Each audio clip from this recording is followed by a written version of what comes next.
ছোট্ট এবং বড় বন্ধুরা, তোমাদের একটা বড় গল্প শোনাবো। গল্পটির নাম হচ্ছে ষাঁড়ি গরু। একটা গ্রামে এক ধনী লোক ছিল। ছিল একটি গাধা, একটি ছাগল। বুঝলি গাধা, তুই অনেক কাজ করিস বলে তোকে আমি খুব ভালোবাসি। মানিক তোকে বেশি ভালোবাসে, তারা মজা দেখাচ্ছে। সত্যি ভাই, তোমার জন্য আমার বড়ই দুঃখ। নেই আর নেই, কেবল গানে ঘোরা আর গুজাবো।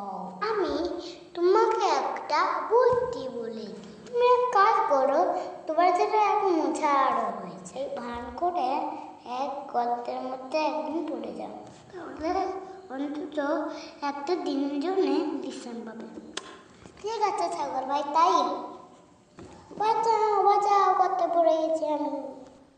ও বাবা, গাধাটা যে গর্তে পড়ে গেছে, ওকে তুলি দেখি। ওর তো বেশ কয়েক জায়গায় চোট লেগেছে। পশু চিকিৎসককে ডাকি, দেখাইতে হবে। ও বুঝে গেছে ওর কি অসুখ হয়েছে। ছাগলের কলচে চটকে খাওয়ালে ওর অসুখ সেরে যাবে।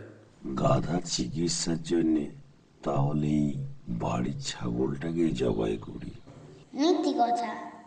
বন্ধুরা, গল্পটাতে তোমরা কি শিখলে? দুর্বলের গলাবাড়ি মৃত্যুর কারণ।